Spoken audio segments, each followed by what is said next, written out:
امروز مؤسسه تحصیلات میانی عمومی رقمی 15 همچون یکی از مؤسسه‌های بهترین تعلیمی معرفی گردید. این دستاورد مهم نتیجه زحمت پیوسته آموزگاران، کوشش خوانندگان و همکاری خوب والدین می باشد. مؤسسه تحصیلات میانی عمومی نمره 15 سال 1965 تأسیس یافته امروز 112 نفر آموزگاران درس می‌گویند که از اینها 13 نفر اعلاچه معارف و علمی جمهوری تاجیکستان و یک نفر نامزد علمی باشد. شماره عمومی خوانندگان در مؤسسه 1867 نفر را تشکیل داده، از آن 924 نفر دختران را تشکیل می‌دهد. شماره خوانندگان در آزمون‌ها و المپیادها اشتراک کننده سال به سال زیاد گردیده. در آزمون شهری المپیاد شهری 22 نفر به دول ولایتی راحت گرفتند. شماره گیرندگان استیپندی پرزیدنتی نیز 20 نفر را تشکیل می‌دهند که از سال‌های قبلی زیادتر است. در آزمون فروغ صبی دانای کتاب است. در دور شهری 7 نفر خواننده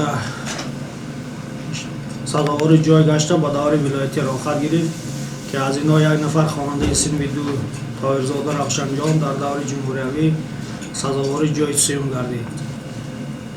بابا و محبت نیز خواننده سیمی دو در جمهوری از آزمون حافظخانه سزاوار جای دوم گردید. شماره ختم کنندگان در سال تحصیل 2024-25 110 نفر را تشکیل می‌دهد که از آنها 100% به مرکز ملی تستی حجت سپارده 108 نفر و دانشکده و دانشگاه عالی جمهوری تاجیکستان داخل گردیدند. در آزمون علم فروغ معرفت نیز خوانندگان فعالانه اشتراک کرده در دور ولایتی سزاوار جایی افتخاری گردیدند. در سمت کارهای آبادانی وسعت بخشیدن و شرایط مساعد فراهم آوردن به خوانندگان و آموزگاران نمود ظاهری بنای مؤسسه کلاً دیگر کرده شده. در تریزهای پلاستیکی با دستگیری پدر و مادران و شخصان سخاوتمند نصب کرده شد. اینچنین فرش سیمخانه و دیگر کارهای آبادانی با مرام ادامه دارد. پیشروی معظم ملت پیوسته سایه معارف را دستگیری نموده سال به سال مزد ملت آموزگاران را زیاد کرده ایستادند. همچنین یک واقعه فرابخش قانون درباره مقام آموزگار از جانب پیشوای ملت تصدیق گردید که این ما را آموزگاران را بلند نموده وادار می‌سازد که پیوسته به کار تعلیم و تربیت مشغول گردیده از این زیادتر زحمت کشیم خوانندگان را در رویه وطندوستی، خویشتن‌شناسی و علم آموزی راهنما سازیم. مأموریت مؤسسه با کمیته پدر و مادران همکاری زیج داشته باری بلند برداشتن تعلیم و تربیت کوشش به خرج می‌دهد و امروز پدر و مادران سهم خود را در کارهای آبادانی بلند برداشتن ثمره تعلیم رسانیده ایستادند. مأموریت مؤسسه کل آموزگاران و استادان کوشش به خرج می‌دهد که باری بلند برداشتن صفت تعلیم و تربیت از این هم زیادتر کوشش به خرج دهند و ما 35 سالگی استقلالیت وطن عزیزمون را با دستاوردهای نظررس تجلیل میکنیم. مؤسسه تحصیلات میانی عمومی رقم 15 با نتیجه های بلند در تعلیم، اشتراک فعال در المپیادها، چاره‌بینی‌های گوناگون علمی و فرهنگی شناخته شده است. من تویخانم پریناز خواننده سیتی 11 مؤسسه تحصیلات میانی عمومی رقم 15 به نام ابوالقاسم فردوسی هستم. من سکرتر گیرنده استیپندی پرزیدنتی و اشتراکچی دور ولایتی المپیادا از فن حقوق هستم. اولا می‌خواهم میانه‌داری صمیمی خود را به اساسگذاری صلح و وحدت ملی، پیشروی ملت، پرزیدنت جمهوری تاجیکستان محترم امامعلی رحمان بیان نمایم. با شرافت سیاست خردمندانه و غمخواری پیوسته پیشروی ملت برای ما جوانان نورسان چنین آزمون‌ها، المپیادها و امکانیت‌های فراخ رشد علم و دانش فراهم آوردند. گونه تدبیرها و ما نه تنها دانش بلکه باوری به خود، حس مسئولیت و امیدی بزرگ به آینده درخشان می‌بخشند. ما جوانان تلاش می‌کنیم که با آموزش عمیق، اخلاق بلند و مهنت صادقانه سزاوار این باوری باشیم و دارنده برای خلق وطن خود خدمت‌های شایسته را انجام دهیم. I would like to express my sincere gratitude to the President of the Republic of Tajikistan, the leader of the nation, Emomali Rahman, for the great opportunities to the youth of our country. Thanks to your wise leadership and strong support of education, young people in Tajikistan can study, develop their talents, and build a bright future. As a secondary school graduate, I'm proud to be a part of generation that inspired to learn, work hard, and serve our motherland. Your care and guidance motivate us to believe in ourselves and contribute to the progress and prosperity of Tajikistan.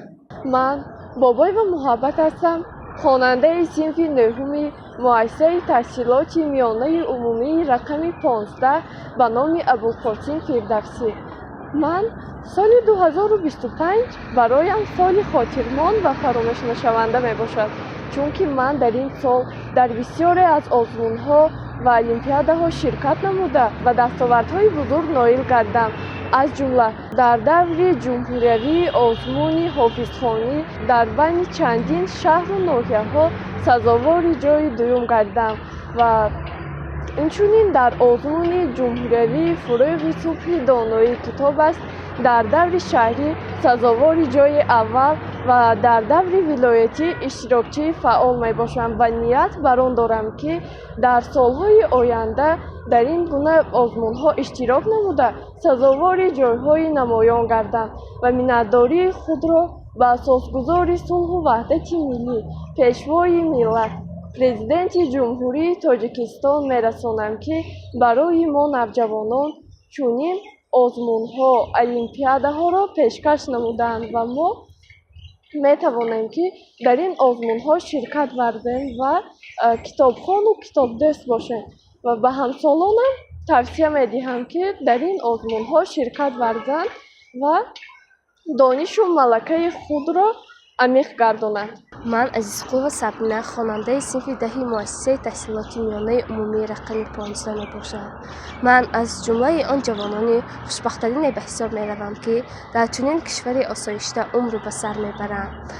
با دستگیری های جناب عالی در آزمون های فنی و گیرنده استیپندی پرزیدنتی غالب گشتم. من از نام خودم و از نام کل جوانان شرفمند دیار عزیزمان میانه‌داری خویش را به سیاست تشبثکارانه اساسگذار صلح و وحدت ملی پیشوای ملت پرزیدنت جمهوری تاجیکستان محترم امامعلی رحمان میرسانم و گفتنیم که ما جوانان شرفمند دیار عزیزمان سراول به جناب عالی خویش و به رئیس ولایت رجبای احمدزاده، رئیس شهر پنجکن عبدالخالق خالقزاده و به رهبریت مؤسسه میانه‌داری صمیمانه خویش را بیان میکنم.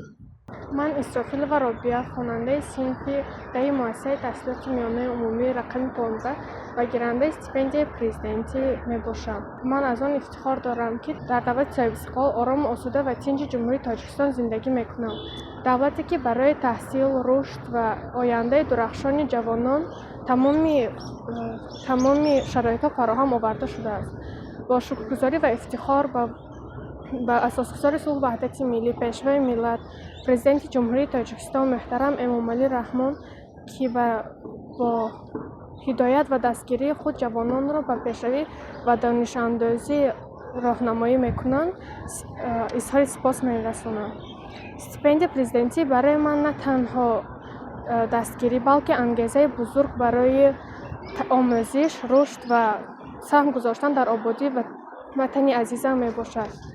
من باور دارم که با چنین امکانیت‌ها جوانان تاجیکستان می‌توانند سازنده آینده درخشان و آباد و شکوفا باشند. اسماعیلова بیبی شهری هستم، خواننده صنف دهی مؤسسه تحصیلات میانه عمومی رقم 15 گیرنده استیپندی پرزیدنتی و گیرنده شهادتنامه اعلی می باشم. باعث افتخار است که ما جوانان تاجیکستان در دوران صاحب استقلال عمر به سر میبریم و من پیش از همه از نام خودم و از نام همه گیرندگان استیپندی پرزیدنتی میانه‌داری خویش را به اساسگذار صلح و وحدت ملی پیشوای ملت پرزیدنت جمهوری تاجیکستان محترم امامعلی رحمان رسانیده وعده می‌دهیم که باز هم زیادتر علم آموزیم و فردای ملت را درخشان می‌سازیم و سرزمین را به عهده خود می‌گیریم. در مؤسسه برای خوانندگان شرایط معاصر تحصیل فراهم آورده شده از اصولهای نوی تعلیم استفاده برده می شود. خوانندگان عزیز، موضوع امروزه درس ما قانون ایندوکسی الکترومغناطیسی می باشد. برای من دقت می‌کنیم درباره تاریخ ایندوکسی الکترومغناطیسی با شما صحبت کنیم. معلومات پریناز شما ما بگویید که ایندوکسی اصلش چی بود؟ ایندوکسی از کلمه لاتینی گرفته معناش برانگیختن و یا انگیزش میباشد.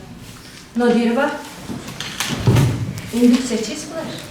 ایندوکسی از کلمه لاتینی گرفته شده معنایش برانگیزش و انداختن میباشد. شعری درباره ایندوکسی شما چی فهمیدید؟ ایندوکسی از معنایش انگیزش میباشد. باید اکنون درباره ایندوکسی الکترومغناطیک هم صحبت میکنیم. یعنی ایندوکسی الکترومغناطیک درباره چی بحث میکنم؟ سال 1821 فیزیکی دانیاگی ارستد درباره از نقل الکتریکی حاصل کردن میدان مغناطیسی تجربه را گذرانده بود و این تجربه او باعث آن شد که بعد 10 سال جستجوها فیزیک انگلیس مایکل فارادی میدان مغناطیسی حاصل کردن جریان الکتریکی کشفیات را حاصل کند. او درباره این اقلام کم معلومات می‌دهد. درس گذشته شما با اویدی همین موضوع سفارشی خانگی دادم که درباره قانون ایندوکسی الکترومغناطیسی کمی هم باشد خونده تیار شده باید. مرحمت که من گفته میتونم که سال 1821 از طرف علمی دانیالی ارستد کدام حادثه حاصل شد؟ مرحمت باشه؟ سال 1821 علمی دانیالی وارد زنجیر الکتریکی و ایندوکسی الکترومغناطیسی را آفرید و پس از 10 سال مایکل فارادی همین در جریان الکتریکی با واسطه میدان مغناطیسی ایندوکسی الکترومغناطیسی را حادثه پیدایش جریان الکترونی را در ناقل حادثه ایندوکسی الکترومغناطیسی می‌نامند. آفرین. شنید؟ که من گفته میتونم که جریان ایندوکسیونی چی است؟ جریان ایندوکسیونی چی است؟ شافتانم؟ جریانی که با تاثیر میدان مغناطیسی وجود دارد جریان ایندوکسیونی می‌نامند. جریان ایندوکسیونی. بچه‌ها دقت بکنید. یعنی اقربه که مغناطیسی که با واسطه همین علم دانیالی ارستد چکار کرده بود؟ میدان مغناطیسی وقتی که به زنجیر الکتریکی به همین میدان مغناطیسی میماند و میشه هنگامی سمت خوردن همین مغناطیس جریان میدان مغناطیسی حاصل شدنش مشاهده میکنند. اکنون سمت همین ایندوکسی چی؟ سمت ایندوکسی الکترومغناطیسی این قاعده لیس معین کرده بودن. هنگامی که ما میگیم که هنگامی که در ناقل میدان مغناطیسی حاصل میکنه اقربه که مغناطیسی چکار میکنه؟ این درباره این بود. بچه ها من این ساختی بر سال 1831 از طرف علم معین کردیم. خب بینید که با واسطه همین چه حاصل کرده تونسته بود؟ جریان ایندوکسیونی هم. یعنی رنگ‌های دورزننده مانیک‌ها به مانند ماگنیت‌های دومی این استاپتور این رنگ‌های دورزننده حساب می‌شود. هنگامی به حرکت در آوردن همین ما می‌توانستیم که جریان ایندوکسیونی چکار کنیم؟ حاصل کنیم. نام این اسباب الکتروسکوپ از دو کلمه یونانی گرفته شده. از دو کلمه یونانی گرفته شده. چین کردن برای چک کردن ذرات‌های جسم استفاده می‌شود.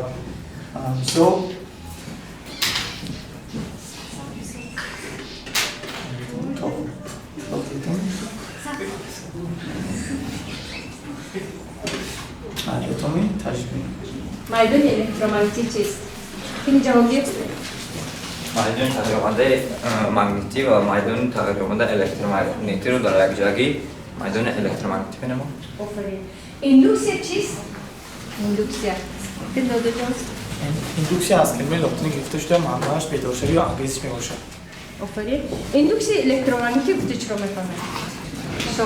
حادثه پیداشوی جریان ایندوکسیونی را در داخل حادثه جریان الکترومغناطیسی مینامند. Big Ben is situated in London. It's one of the famous and historical place in London, not only in London, but in Europe too. Today I will read some text about Big Ben.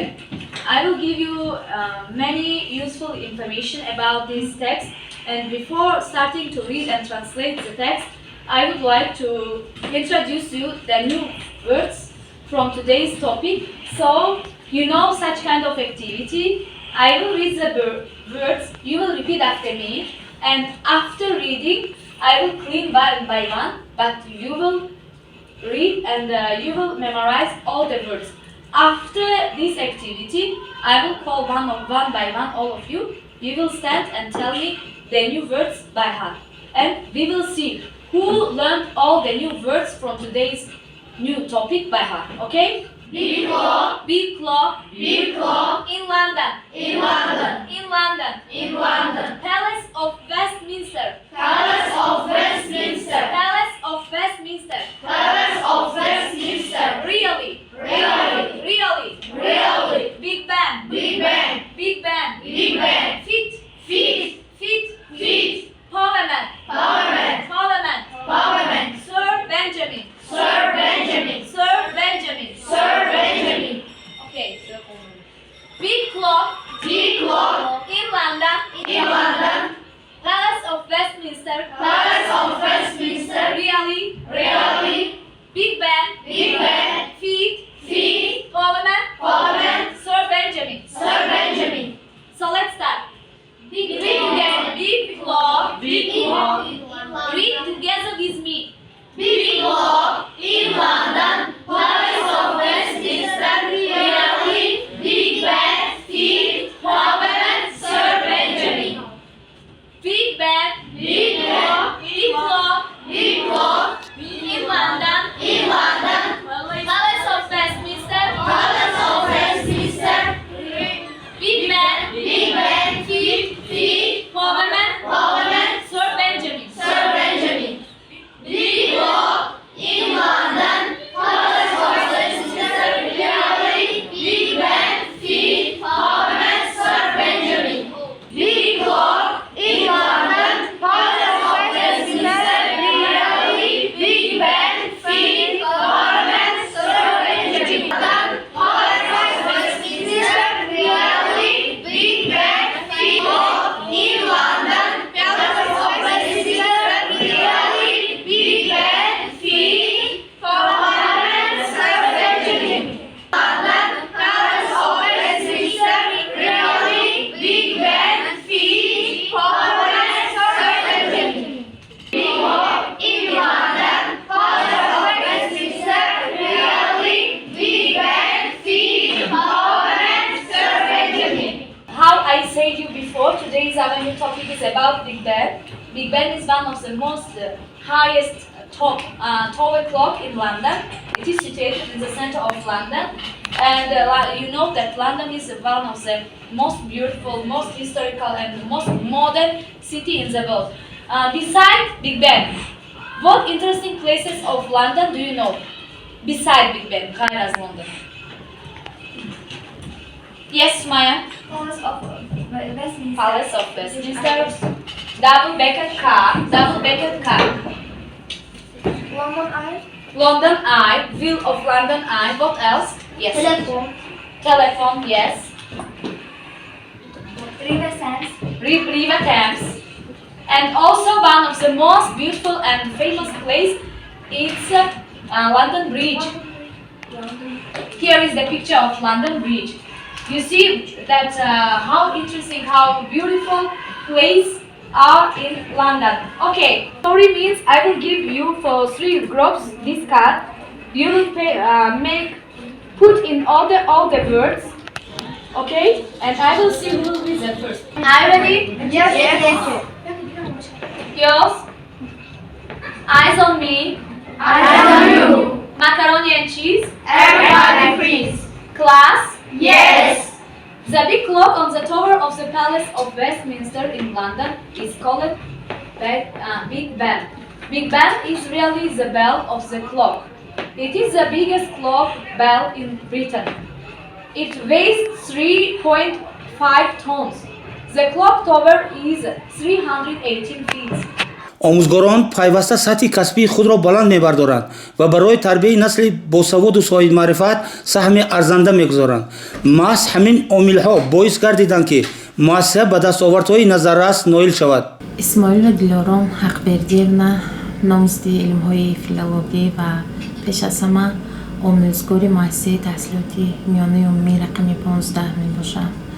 боиси хурсандӣ аст ки имрӯз муассисаи мо яке аз муассисаҳои пешрафта ва яке аз муассисаҳои пешқадам низ гӯем хато намекунем ба ҳисоб меравад, чунки мо дар ин соли таҳсил аллакай ба чанд дастовардҳо ноил гардидем, аз ҷумлаи иштироки хонандагони мо дар озмунҳои илмфурӯғи маърифат, фурӯғи субҳи доноӣ ва олимпиадаҳои фаннӣ мебошад ки хонандагони мо тавонистанд ки то ба ҷумҳурӣ рафта ҷойҳои намоёнро ишғол карда биёянд. дар ин ҷо омӯзгорони хеле варзида кору фаъолият менамоянд ва омӯзгорони ҷавонро низ ба омӯзгорони собиқадор вобаста кардагӣ ҳастанд ки онҳо аз таҷрибаҳои онҳо ҳамеша истифода мебаранд ва муассисаи мо дар ин рӯз қариб ки 100 нафар зиёд омӯзгор доранд. барои 2300 нафар хонанда қариб дарс медиҳанд ва ин хеле ки шумо медонед ба наздикии 16 декабр рӯзи паёми пешвои миллат ба маҷлиси олӣ ироа гардида шуд ва мо омӯзгорон ҳамасола аз ғамхориҳои пешвои миллат, аз дастгириҳои пешвои миллат ва эҳтироми он кас нисбат ба соҳаи маориф хеле сарфароз ҳастем ва аз фурсати муносиб истифода бурда аз номи худам, аз номи тамоми омӯзгорони ҳамин Тоҷикистон ба пешвои муаззами миллат муҳтарам Эмомалӣ Раҳмон сипосгузории худро иброз намуда бовар мекунонам ки мо омӯзгорон пас аз чунин дастгириҳову ғамхориҳо боз ҳам кори хешро ҷоннок намуда барои тарбияи насли наврас, барои донишандозии насли наврас тамоми кӯшишҳои хешро ба харҷ медиҳем. ман хонандаи синфи як мактаби таҳсилоти миёнаи умумӣ рақами 15 шаҳри Панҷакент Тоҳирзода Равшан Саидҷон дар шаҳри Панҷакент дар иҳотаи волидони ғамхорам зиндагонӣ мекунам. ман аз хурдӣ ба хондани афсонаҳо, шеърҳо шавқу рағбати зиёд доштам. пас аз эълон гардидани озмуни фурӯғи субҳи донаи китоб аст, хостам маҳорати худро санҷам. барои ташкил намудани ин озмун ба асосгузори сулҳу ваҳдати миллӣ пешвои миллат муҳтарам Эмомалӣ Раҳмон ва ба кулли сарпарастон сипосгузорам. гарчи равшанҷони хурдакак бошам ҳам, лекин дили бузург дорам ва бо муҳаббати зиёд ватанамро дӯст медорам. шеър аз Баҳром Мирсаидов.